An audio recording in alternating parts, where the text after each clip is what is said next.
Blanche-Neige. Il était une fois une reine qui cousait devant sa fenêtre, dont le cadre était en bois d'ébène. C'était l'hiver. Songeuse, elle regardait le paysage. Dans un mauvais geste, elle se piqua le doigt. 3 petites gouttes de sang tombèrent dans la neige. La reine fut surprise de la beauté de ce rouge sur la neige. Elle songea. J'aimerais tant avoir un enfant dont la peau serait aussi blanche que la neige, les lèvres aussi rouges que le sang, et les cheveux aussi noirs que l'ébène.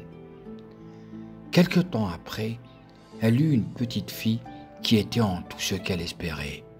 Ainsi, on l'appela Blanche-Neige.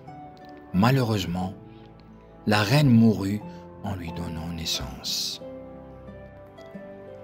1 an plus tard, le roi se remaria avec une autre femme très belle, mais qui ne supportait pas qu'on lui soit plus belle qu'elle. Elle avait un miroir magique. Chaque jour, elle allait s'y admirer. « Miroir, ô mon miroir, dis-moi qui est la plus belle du royaume. » Et le miroir répondait « Incontestablement, madame, c'est vous la plus belle du royaume. » La reine était satisfaite de cette réponse. Alors que Blanche-Neige avait eu ses 7 ans et devenait de plus en plus belle, la reine demanda à son miroir « Miroir, ô mon miroir, dis-moi qui est la plus belle du royaume. » Et le miroir répondit « Dame, vous êtes la plus belle ici, mais Blanche-Neige l'est bien plus que vous. » La reine passa par toutes les couleurs et crut ne pas bien comprendre. De rage, elle fit venir un chasseur. Elle lui ordonna d'emmener Blanche-Neige dans le fin fond de la forêt et de lui prendre son cœur et ses poumons pour lui prouver qu'il l'avait bien tuée. Le chasseur conduisit Blanche-Neige dans la forêt. Quand ils furent arrivés, il s'apprêta à plonger son couteau dans le cœur de l'enfant. La petite se mit à pleurer et le supplia de lui laisser la vie sauve.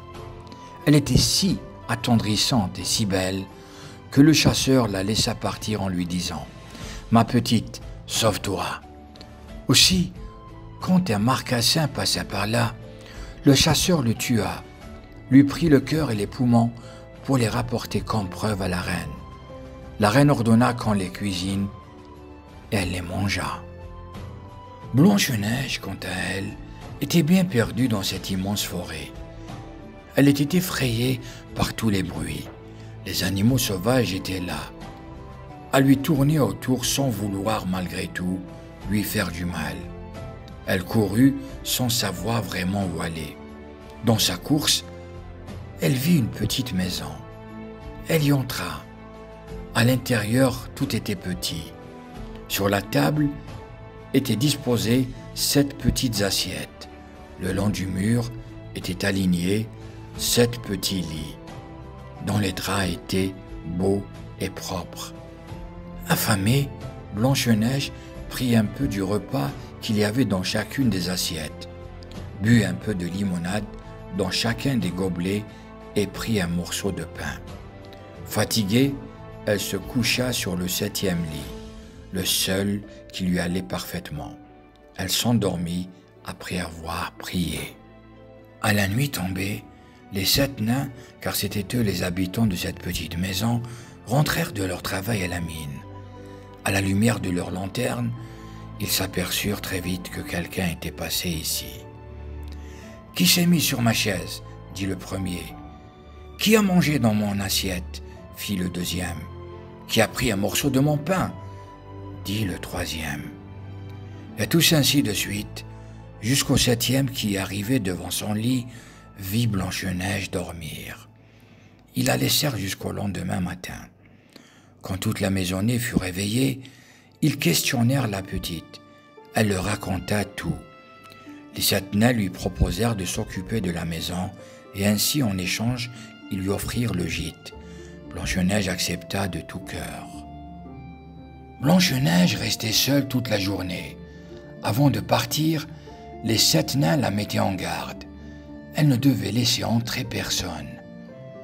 Pendant ce temps, la reine, ne doutant plus de sa beauté et pensant Blanche-Neige morte, alla se mirer devant le miroir. « Miroir, ô mon miroir, dis-moi qui est la plus belle du royaume. » Alors le miroir répondit, « Dame, vous êtes la plus belle ici, mais Blanche-Neige auprès des 7 nains l'est bien plus que vous. » La reine fut hors d'elle. Le miroir disait la vérité. C'est ainsi qu'elle eut l'idée de se barbouiller et de s'affubler de vieux vêtements. Ainsi, elle était méconnaissable. Habillée en colporteuse, elle s'approcha de la maison des 7 nains. « Attention, de beaux articles à vendre, sortez, regardez !» Blanche-Neige se pencha à la fenêtre pour la voir. « Bonjour, que vendez-vous ?»« Du bel article, venez voir !» Blanche-Neige fit entrer la vieille. Cette dernière lui proposa de lasser son corset et le serra si fort que Blanche-Neige tomba comme morte. Les 7 nains revinrent heureusement à temps pour le lui desserrer. La reine, découvrant que Blanche-Neige s'en était sortie, trouva un autre piège et en lui rendant encore une fois visite, lui proposa un peigne empoisonné qu'elle s'empressa de lui mettre sur la tête. Les 7 nains arrivèrent de nouveau à temps pour la sauver. Alors, la reine se déguisa en paysanne. Elle proposa des pommes à vendre. Blanche-Neige, cette fois méfiante, lui dit que cela ne l'intéressait pas. La paysanne lui donna une pomme, la coupa en 2, croqua dans une moitié et tendit l'autre. Blanche-Neige, voyant la paysanne faire, ne put résister et mangea un morceau de la pomme empoisonnée. À peine l'eut-elle fait qu'elle tomba à terre, morte.